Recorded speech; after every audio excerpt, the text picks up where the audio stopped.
Hello guys, welcome back to the channel. In this today's tutorial, I'm going to show you how you can change app icon on the Samsung Galaxy phone.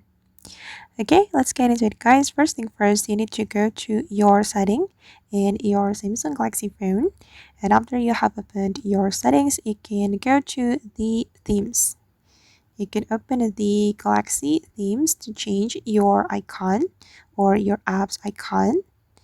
Okay, and since we want to change our app icons, we can go to the icons menu, and here you'll be able to access a lot of icons guys.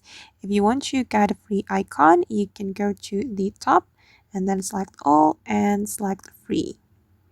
Okay, and just choose the icon that you want to apply to your Samsung Galaxy phone. For instance, I'm going to apply this icon.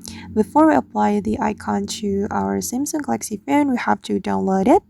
Just click on the download and wait until the icon has completely downloaded. And once the icon has been downloaded, you can click on apply and wait until 100% and your app icons will be changed.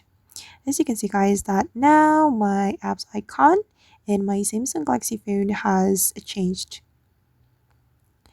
Alright guys, and that's all the way to change app icons on the Samsung Galaxy phone. I hope this video will be useful for you. Thank you so much for watching and see you in the next video.